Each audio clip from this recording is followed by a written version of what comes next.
Hey, how's it going? Sorry for the extra video, but things did change. This is Christy. You're following me because I test out different diet, weight loss, and just kind of things that help with my ADHD, different symptoms and stuff like that. How I keep everything in order, even though I have a massive impulse disorder and I constantly snack and munch. I've been trying this bracelet method after about 9 months of trying just about everything else. They technically worked, but they just were kind of more short term. So this one's kind of more adaptive to me, and it's been working really well. So I essentially started off with 21 beads, and I'll explain those in a second, but we switched to 22 beads, and it's to include like a beverage that has calories in it, you know, coffee with sugar, tea with sugar, you know, things with honey in it or whatever. Excuse me.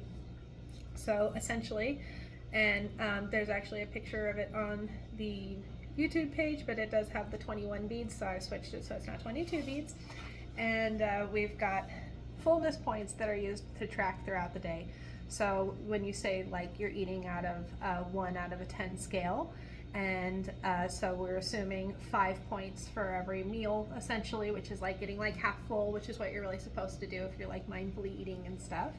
And it includes the availability of 2 snacks and 1 drink. So it has 2 to a 3, which is like a snack, and 3 to a 5, and then 1 extra point for like a calorie drink, a reasonably calorie drink. So that equals 22 beads. We've got a little central dangly and then a little clasp that kind of moves along with it and tracks you throughout the day so that you know where you're at. So I've been doing it without the scale for this week, and that's been kind of difficult because I'm used to weighing myself every day just to kind of like manage myself, because I have body dysmorphia, so I can never tell how big or small I am. So I'm trying it without the scale just to kind of motivate myself not to be so obsessed with the scale, but also to see if I can actually do better performance, because I'm not psyching myself out by doing too well on the scale, and sometimes that psychs me out when I'm trying to lose weight.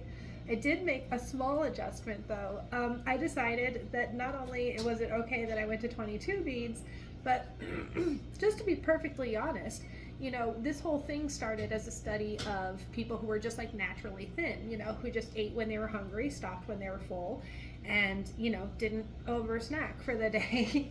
And, you know, I would watch those people have, you know, like lower calorie days or whatever that they just barely ate, and they would, you know, they'd eat the next day, or there'd be like a couple of days and they may be stressed out. That's not necessarily a good thing, but they would eat lower calories. So yesterday, and it wasn't like for a stressful reason or anything, but I was just feeling another low calorie day. And, you know, I have days where I feel more hungry and I let myself eat, you know, voraciously on those days. So I figured what I'm going to do is allow myself to just have days where I also just don't feel like having as many calories. Like I'm going to not be like at 10 points that day probably. Like I like to try to keep it kind of up because I want to keep my metabolic burn rate kind of high. So I want my body to be burning as many calories as it can every day, but then run on tiny deficits if I'm on a cut. You know what I mean? At the end of the day, when I'm done with this, I'm going to be using this to just kind of regulate my daily eating.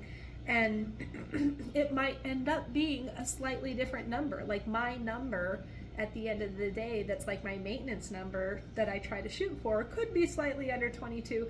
I doubt it's going to be over 22.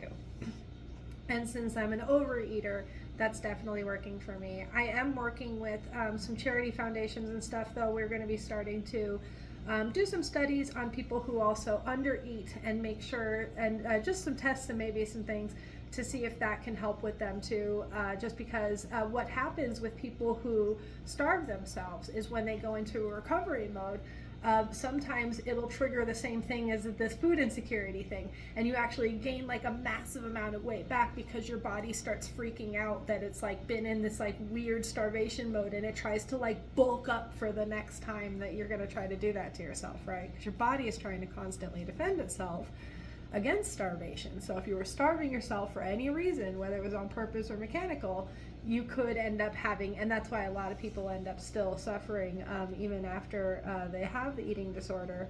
They struggle with weight after that. So this is all about like regulation, you know, in the end of the day, just to give it an explanation. And I think 22 points is like a good healthy amount of points as long as you've got your macros right. You know, I did this morning, and I got some Fairlife milk, and then I mixed in some protein milk shake with it, and had 2 boiled eggs, and I think that was like straight up 400 calories for like 56 grams of protein, which is pretty awesome. That's a nice start to the day. And so I am still trying to keep up with those, and I feel like if I'm working out, if I'm doing all my other routines, then 22 is probably what I should be having anyway. But sometimes I might just have like a lower calorie day, and I just have to make a caveat on that because I've been forcing myself to finish my points. I don't want to be so focused on this that it turns into an anxiety the other way, or something that becomes overly dependent on. We just started testing with these, so the ultimate goal on this would be eventually to be able to go bracelet free for a week and see no major fluctuations in weight, right? So, and this is going to be ongoing for like a couple years, honestly, so that we can actually see all of it and everything that's working. I don't even know that it's going to get me down to my goal weight, but I feel like that's sort of, I don't know. I feel like I'm waking up a little bit hungry in the morning. I feel like the point system kind of fluctuates as you get smaller, because like a 5, your stomach shrinks, so it's going to feel different. And your body really does have natural cravings and tells you what it really wants. So if this just adds the reminder to eat, or reminds you that you've already eaten, I feel like that just is the basis for regulation. So we're still in the beginning phases of this. The videos might be a little bit boring, but so is science until you get the results. We'll find out, we'll find out. It's based on years and years of studying different kinds of routines and stuff. But I am not a doctor, so any kind of routines like this, you might want to ask your doctor before trying. And that's about it for today. Make sure to take care of yourself, guys.